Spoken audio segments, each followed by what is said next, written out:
Hey everybody, welcome to a very special episode of The Complete Advisor. We rarely go remote except when we have an opportunity to have an amazing guest, and today we have an amazing guest in one Tom Hegna. Our topic today, we are going to talk about, this sounds really broad, but we're going to narrow in pretty quick, the state of retirement in America, and Tom and I were just talking off camera just a second ago about some of those issues. But before we dive in, don't forget you can to like and subscribe. We'd love you to do that, and then also leave some comments. I'd love to know what you're thinking. I'd love to hear from you, topic ideas. But Tom, jumping right in, it has been I'm guessing almost a decade or so since you had a groundbreaking special on PBS, and it was Don't Worry, Retire Happy, 7 Steps to Retirement Security. How does the retirement landscape look now? Am I right on that? Has it been about 10 years? Does that feel right? Yeah, probably 9 years, yeah. Nine, okay. When you look at everything that's happened since then, presidential elections, the political cycle's different, inflation, and then there was that thing, what was it called, a pandemic. How does that retirement look, that landscape look in comparison when you look at compare and contrast? Well, the 7 steps haven't changed. So the 7 steps still work in this economy. But yes, the economy's changed. Interest rates were lower back then. Now they're higher. There was no inflation at the time. Now there's inflation. We didn't have the pandemic and the post-pandemic and all of that and the work from home. We didn't have any of that. But the 7 simple steps still remain. I mean, they haven't changed. Number 1, you got to have a plan, and you should work with a financial professional. That has not changed. Number 2, you want to maximize your Social Security benefits. That's even more important today, I would argue. Number 3, consider a hybrid retirement. That fits the work from home type thing. Number 4, you got to protect yourself against inflation. Number 5, guaranteed lifetime income. That hasn't changed. That's more important. Number 6, you got to have a plan for long-term care. That has not changed. Step number 7, use your home equity wisely. Well, now people's houses are worth more. That's even more important. And then the final thing is don't leave money to your kids. Leave them life insurance, because you can do that for pennies on the dollar. So what I would tell you is that people are still using that PBS TV special every single day. It's part of my online training and coaching. They can send that out to their clients. And yeah, maybe some of the payout rates have changed. I would argue maybe they're a little higher today because interest rates are higher. But the 7 steps have not changed, and they're not going to change. They're really timeless steps. Yeah, they are. They're really. In sports, you see the razzle-dazzle plays, and everyone, people talk about that. But then there's the block and tackle. At the end of the day, if you can run the ball in football, you're going to win. One thing I'm real curious what your thoughts on this as it relates to inflation. I know just from my personal experience, I've seen a million different presentations that advisors give where they would talk about inflation, and they would show the movie ticket from today, 20 years ago. And I think a lot of people would just roll their eyes, because the last big inflation cycle would have been maybe the late 70s there under Carter, and we had the big inflation. Do you think people are 80s, finally? In the 80s. Yeah. Do you think people are finally waking up to the reality and the danger of inflation?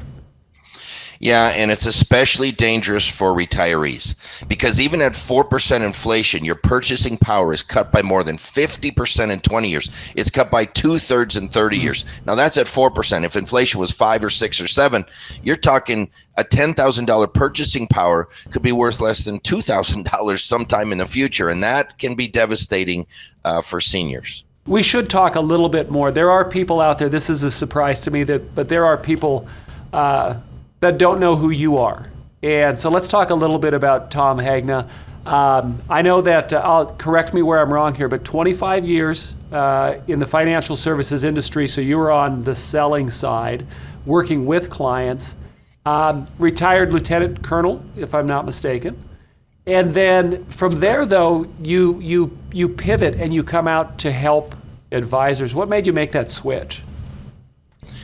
Well, when I was at New York Life, I was there for 15 years. I started out as an annuity wholesaler and kind of worked my way up to be a senior executive officer in the company. And in my last 5 or 6 years, I was really given the mission to take the retirement income situation and really move that forward, because at the time agents were selling variable annuities and things like that, and the company wanted them to sell SPIAs and DIAs, and that's a tough sell. I mean, SPIAs and DIAs are pretty boring, but I found out how incredibly important and sexy they really are. So I had to dig in and read white papers of the top PhDs in the world, and it came out very clearly that to retire optimally, you must have some guaranteed lifetime income.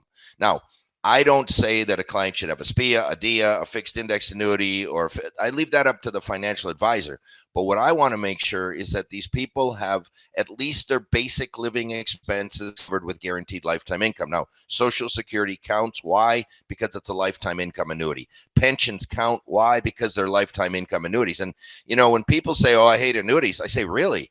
So you're telling me you're going to call up the Social Security Administration, say, stop those checks. I don't want any of those nasty Social Security checks anymore. And you're going to call the HR department and say, stop that pension check. I don't want to get any of those nasty things in my mailbox. No, people love their Social Security. They love their pensions. And guess what? They love their income annuities. I have never met a client, any time who said, oh man, buying that income annuity was the dumbest thing I ever did. I've never seen that person. Okay. And so people love their income annuities. When you look back, what made you write Don't Worry, Retire Happy? Where'd that come from? Well, it kind of came from the first book I wrote was Paychecks and Playchecks. And I was delivering the Paychecks and Playchecks presentation down in San Diego at a big Gamma Lamp meeting. And it just blew it out of the park. We had the biggest sales day in our company's history at that time.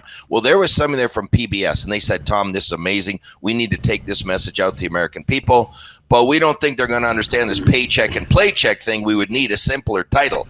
And that's where we came up with Don't Worry, Retire Happy, because I think everybody can understand that.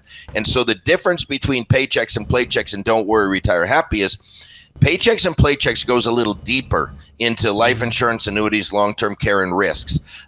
Don't Worry, Retire Happy is broader.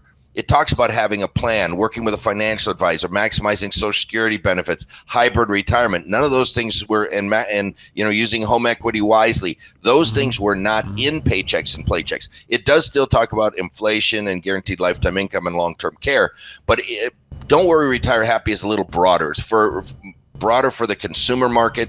Paychecks and Playchecks is fine for consumers too, but I primarily wrote that for advisors initially to try to teach them all the things that I had learned over those 15 years that almost nobody knew about. When was the last time anybody talked about mortality credits? Nobody talked about mortality credits. I mean, I found it from Dr. Moshe Milevsky. He wrote about mortality credits. Some of these other PhDs, they wrote about them, but I had never heard anybody talk about mortality credits, and so I took this stuff out and really shared it with the markets, all the details that the PhDs who've studied this have figured out.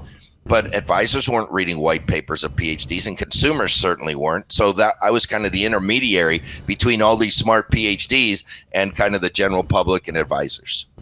Do you see pushback at all from the, I'm going to say younger generation, but on so many things people want to do it themselves, and that's one of the first points you make. Is that retirement is not a do-it-yourself project. Do you get pushback from people on that? Well, I mean, a lot of people try to do it themselves, and I will just tell you, I promise they will live a suboptimal retirement. It'll be less than what it otherwise could or should be. It's like, do you really do your own dental work? I mean, you get your drill set out and a mirror and you sit there, work on your teeth. Do you think that you're going to do a better job than a dentist? I don't think so. And it's the same with retirement. There are certain things. I use financial advisors, and I know this stuff inside and out. So you'd say, well, why would you need a financial advisor? Because I need help picking the exact product. I know I need an income annuity, but I don't know which company and which product would be best at the time, because as you know, Dennis, payout rates change literally on a daily basis for some companies. They're at least weekly or monthly. And they're always designing new products and their new features. And so I need a financial advisor to narrow down my list of choices from 1,000 products out there. I want to have 3 or 4 or 5 that I can compare that fit me based on my age, my sex, what I want, whether I want income or growth or whatever. I need somebody to narrow that down so then I can make an informed decision. And so if a client thinks that they're out there and that they can do all this by themselves, themselves, well, good luck, because I've been in this industry for 30 years now, and I need help. I really don't think that I've ever seen anybody else put the suggestion out there of considering the hybrid retirement. I feel like a lot of times folks, when they talk about retirement, they don't even want to make that suggestion. I wonder if it's, as an advisor, if it's I'm not succeeding by providing you the ability to never have to work versus the reality of you may have to work. Tell me about how you came to putting that in the book, and then how that resonates when you talk to advisors. Well, I think you're going to see more and more people doing a hybrid retirement. There are even corporations now that are allowing their companies to do, or their employees to do, a partial retirement where they work maybe 2 or 3 days a week. They get more time off. Maybe their pay goes down a little bit, but they still get their benefits. I'm an example of hybrid retirement. I am 75% retired. Okay, I play golf 4 to 5 days a week. I try to play pickleball two times a week. My wife and I, we went on a Panama Canal cruise. We're going to go on a Greek island cruise. We're leaving on Friday for the Bahamas. I'm actually speaking awesome. There. I'll do those still. But I've cut my live presentations way down. For 30 years, I spent 200 nights a year on the road. Well, I lost my best golfing buddy at age 56, heart attack, dropped dead. Lost another golfing buddy, 42, COVID. I lost my dad, lost my mom. I'm sitting in a hotel room one night saying, what the heck am I doing with my life? Is this what I want to do with the rest of my life? I don't know how much longer I have. And so I put all my business in the cloud. And so I'm giving webinars 7 days a week, 24 hours a day, but it's in the cloud. I'm out playing golf. I'm out traveling. I'm out doing my stuff. So I did this before COVID. I shifted all my business to the cloud before COVID. And then when COVID hit, man, I had more virtual capability than Fortune 500 insurance companies, and I had my best year ever in 2020. Now, think about that. I'm a platform speaker. I get paid to speak. I did 0 platforms that year. I made the most money I've ever made that year because I was ready. I was doing 6, 7, 8 webinars a day. I mean, it was crazy. And I could work for 5 different companies in the same day, whereas if I'm live, I can only really work for one. I've done 2 sometimes where I do a lunch for one company, a dinner for another, but I couldn't do 6, 7, 8 presentations, but I did that year. So, I think the hybrid retirement is going to work for a lot of people. Instead of going cold turkey, just ease into it. Find something else that you enjoy. Maybe you want to be the starter on a golf course 2 days a week, and then you get to play for free the other 5 days a week. I mean, there's lots of ways to do it where it can be kind of fun. I think it's fantastic. And like I said, I have never seen, in all the things that I've seen, I've never seen anyone put that out there as a suggestion and bring it front and center, because my gosh, the ability to retire the ability to retire, and the way people, our longevity and how long we're going to be retired. The other thing that I feel that you address that I don't see other people addressing with this book and with your speaking is a little bit of the emotional side. I mean, the title is Don't Worry, Retire Happy, and you talk about the satisfaction, retirement satisfaction, and happiness in retirement. You just don't see that. Everyone else just talks numbers.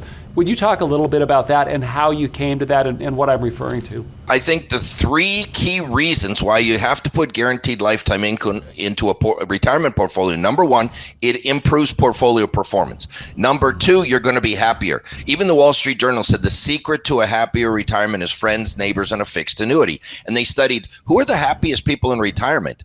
They found it was people who were surrounded by their friends, their family, who had guaranteed paychecks every single month. I mean, think about it. Who are your happiest retired clients? It's your retired teachers, retired military, retired policemen, retired firefighters. It's people with pensions. Yep. See, happiness in retirement is tied almost 100% to guaranteed lifetime income, not assets. Who are the most miserable people you know?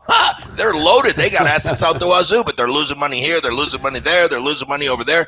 Assets make people miserable in retirement. What makes people happy is guaranteed lifetime income. Time magazine found the same thing in Great Britain. Lifetime income stream, key to retirement happiness. And then the third reason is now the research shows you're likely to live longer.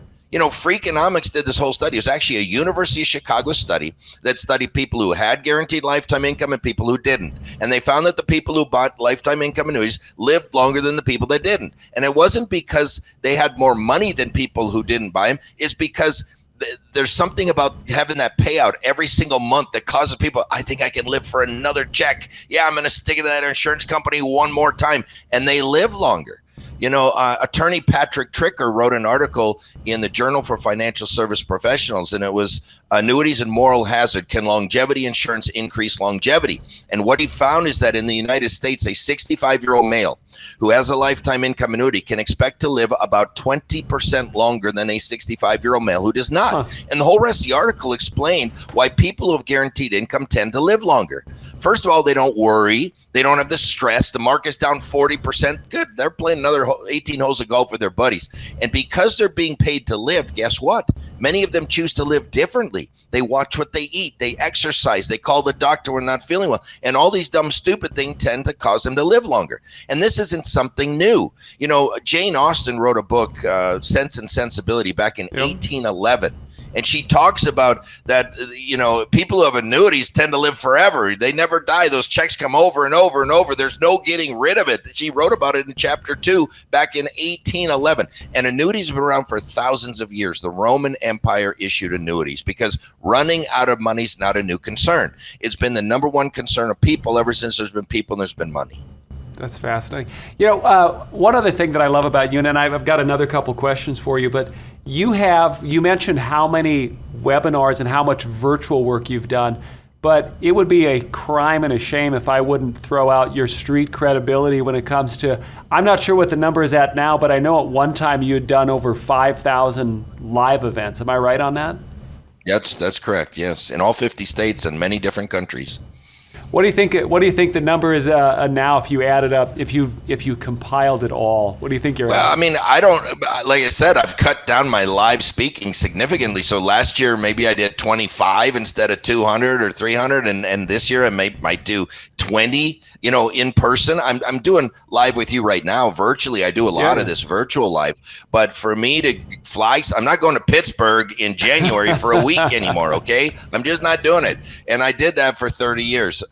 But I can tie in, like I was on a webinar last night, a guy on the East Coast, and I just closed his webinar virtually. He was live with a live full room, and I just closed for 10 minutes. I just shared some ideas, with the audience, and they were able to ask me questions. And that's so much more efficient than having me drive to the airport, park my car, get on a plane, fly, get a rental car, get a hotel, wake up the next morning, have a crappy breakfast, go do a 1-hour presentation, then take the car back. And I mean, it takes me 36 hours sometimes to do a 1-hour presentation live, and it just doesn't seem efficient to me. Yeah. And the technology really is, it's been a game changer as far as the capability in that. You said something I'm going to come back to, but we've been talking about longevity, and I feel like there aren't as many conversations, and this is one of the bullet points. This is why your book is and program is timeless, but I don't know that I hear as many conversations about long-term care as we probably should be having. Do you get that sense, or do you feel like that's happening out there?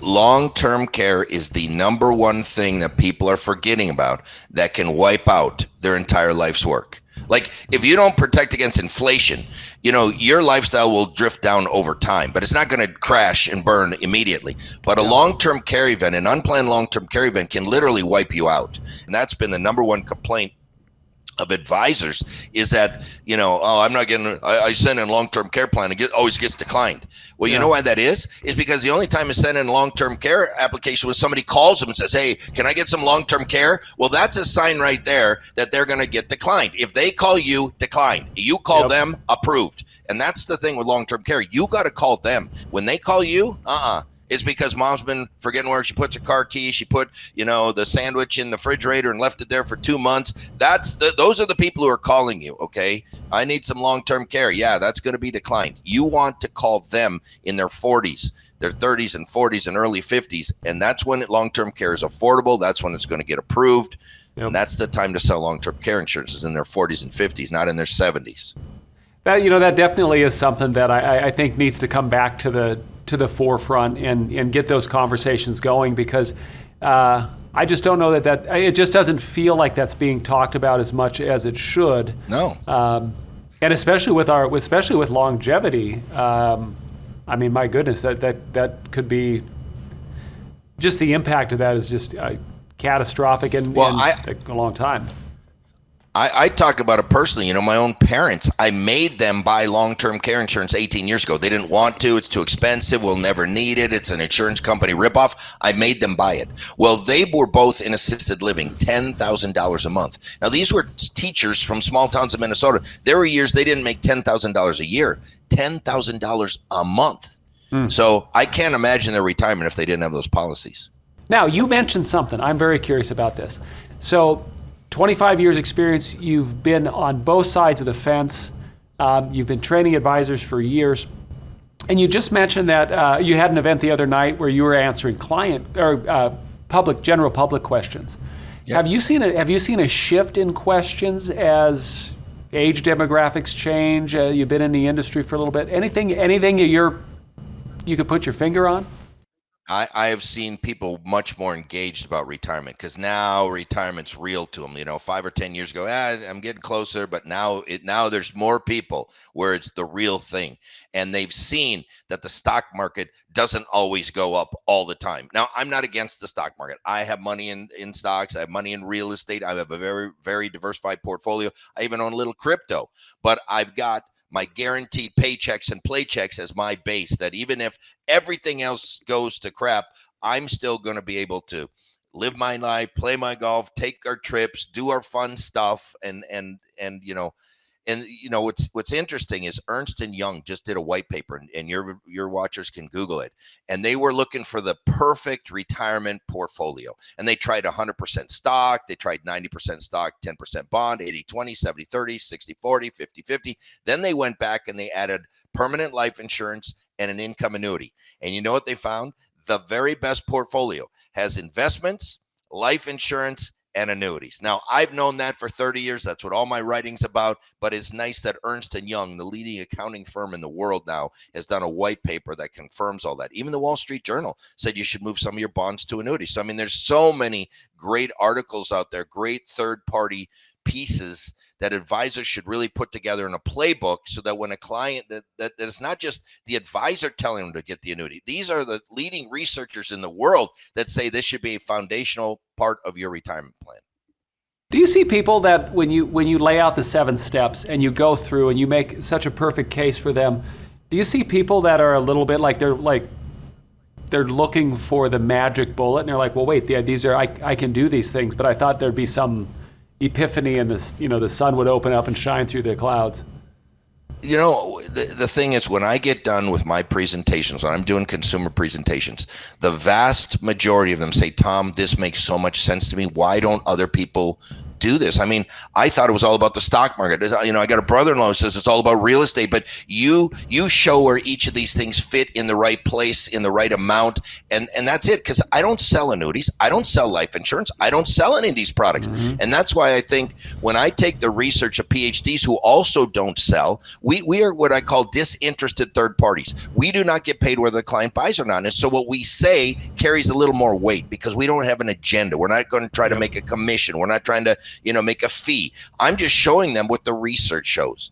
And that's why I think it's a very powerful message. And like I said, I rarely, almost never get somebody come up and say, oh, you're full of crap, I don't believe a thing. And if they say that, I say, well, I put all the references in my book. You can read all the white papers for yourself, and then you can make a decision.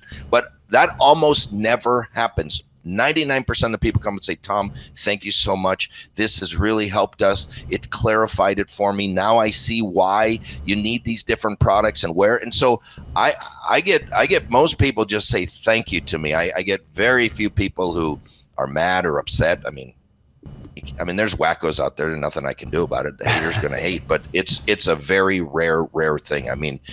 In 5,000 seminars, I maybe had 3 people that have, come up and said, you're full of crap. And, well, whatever. I can't fix them all. That's right. Haters going to hate. Okay, so question for you then. Put on your Punxsutawney Phil hat here for a second. As you look ahead, say the next 5, next 10 years of the industry, what excites you? What keeps you up at night?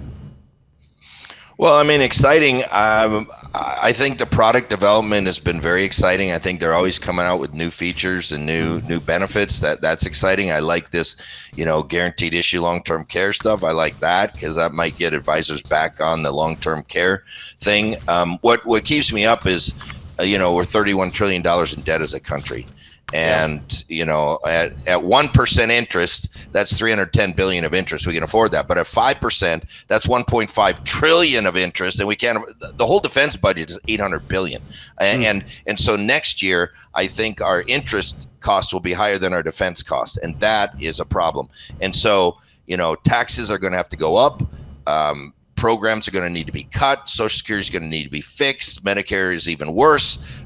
Those are the things that, people who have all their money in 401ks are going to be very unhappy, because I had a guy, I was golfing with a guy and he goes, man, I got $1 million in my 401k. I said, really? I said, how much of that is yours? And he looks at me, what do you mean? It's all mine. I said, no. You have a partner. In fact, you're the limited partner. The general partner is the federal government. They get to take their cut first. And here's the problem. You have no idea how much they're going to take. Right now, they're going to take 30-something%. But what happens when it goes back to 50 or 60%? You're not going to be happy that that's where you put your money. So I have converted almost all of my 401ks and IRAs to Roth. Most of them are in income annuities. So I'm going to have increasing tax-free income for the rest of my life. I've moved more of my personal wealth to cash value life insurance, because I can flip that switch whenever I want and get a bunch of money coming in tax-free for the rest of my life. So I'm trying to build as much increasing tax-free income as possible, and that would be my advice for others as well. Yeah, tax risk, the idea of, we mitigate all these other risks, and I think that taxes is something that people are just waking up to, of maybe a little reality there. It's going to be bad. I'm just telling you, it is going to be bad. We cannot continue on this pace of government spending where we're just going into debt. It's like if a person didn't have enough money to pay their credit card, so they take another credit card to pay off that credit card, and then they need another credit card to pay off that credit card, and then they have another credit card to pay off that credit card. Well, you can do that. You can do it for 1 year, 2 year, 3 year, 5 years, 6 years. You can't do it much past that, and that's what we're doing. We're just putting it all on the credit card, and a business can't do that. I can't do that. You can't do that. Neither can the country. And there's going to be wailing and gnashing of teeth when it really hits the fan. So since you've got your Punxsutawney Phil hat on, do you think we'll see a serious fix to Social Security, Medicaid, maybe the next 10 years? Or do you think they'll just keep kicking it down the road? I could fix Social Security in less than 15 minutes for the next 100 years. Social Security is going to be an easy fix. We got to raise the retirement age, not on you, not on me, but on our kids. My dad got it at 65. I don't get it till I'm 67. My daughter shouldn't get it till she's 70. Her kids probably shouldn't get it till they're 73. I mean, we just have to slow, because people are living longer, okay? And we're going to have to raise some taxes. I'm not a big favor of taxes, but we're going to have to, okay? Right now you pay 6.5 or whatever that number is. Maybe that has to go to 7.5. Maybe that has to go to 8. And they only charge Social Security up to 140 some thousand. Maybe that needs to go to 200,000. I don't know, but those are going to be really simple, easy knobs. It's not going to be painful. Social Security will be fixed for 100 years. Medicare, Medicaid, no, I don't have a solution. I'm hoping Amazon or Apple or someone, because the government ain't going to figure it out. I can't figure it out. I'm hoping Elon Musk figures that out, or Jeff Bezos figures that out, or Tim Cook or somebody. Those guys might be able to figure it out, but that's a big problem, and I don't have a solution for that. As we're bringing our conversation to a close, what advice do you have? If I'm an advisor, I walk up to you and I say, Tom, give me some guidance, just a couple words of wisdom. What would you give me? Well, number one, you got to invest in yourself and in the business. Like I see too many advisors who think they're employees. You got to think like you own a McDonald's. And if you own a McDonald's, guess what? You got to do some advertising. You got to do some marketing. You got to maybe get an assistant. You got to do stuff. Okay. And then training. I see people out there, they don't even know the products that they're selling, and they're misrepresenting their products. Like, know your products inside and out, know annuities, know life insurance, read books like this, watch videos, learn. I have free webinars at tomhegna.com/webinars. They're free. You don't even need a credit card. That'd be a great place to start. I got like 7 different things that are loaded with great content. But learn from the David McKnights and the Tom Hegnas and Van Millers and the people who are out there trying to make your life better. Listen to them. And then it's all about activity. You can't control the results, but you can control your activity. Yep. And I said an app a day keeps depression away. And I tried to write an app a day. And for years, I was writing over 350, 400 apps a year because, you're going to lose some of them. People are going to change their mind. People are going to get declined. So I found safety and security in volume, activity, and then know your stuff. That is awesome. Tom, thank you for being on the podcast. I'm going to we'll get up here. We'll throw up we'll throw up the website so everyone has that link in case they didn't write it. We'll get it in the comments. And you also have a couple new books coming out, correct? Yeah, so I've got one called, Tom Hegna, Who Wants to Be a Millionaire? Because I'm showing Generation X, Y, and Z how simple it is in today's world to become wealthy. It's very simple. It's not easy, but it's very simple. And so I show them the simple steps to take to become wealthy. And then I've teamed up with Jeremiah Desmarais, where I've got these online webinars. We call it the webinar method. They're running 7 days a week, 24 hours a day, and advisors can send their clients there. It's been very successful. So we wrote a book on that, and Who Wants to Be a Millionaire is part of that, but my offshoot is Who Wants to Be a Millionaire, and that's the first book that'll come out, and that should come out here in the next few months. Nice. We'll totally keep our eye out for it. So Tom, thank you so much. For everybody else, this is this episode of The Complete Advisor. Thanks for spending some time with us. Don't forget, you can like and subscribe, comments, give us a review. That would be awesome. Share with a friend. That would be as awesome as anything. So Tom, thanks, and we'll see everybody on the next episode. This podcast is for financial professional use only and not for use with the general public. The information provided is the exclusive property of Creative One and is protected by copyright and other intellectual property laws of the United States. This material has been prepared for informational and educational purposes only. It is not intended to provide, and should not be relied upon for, accounting, legal, tax or investment advice. Creative One is not responsible for the results of programs discussed on this podcast or any liability stemming from the use of it. Although we may promote or recommend the services offered by this company, agents are ultimately responsible for the use of any materials or services and agree to comply with the compliance requirements of their broker-dealer and registered investment advisor, if applicable, and the insurance carriers they represent. Copyright 2022, Creative One Marketing Corporation.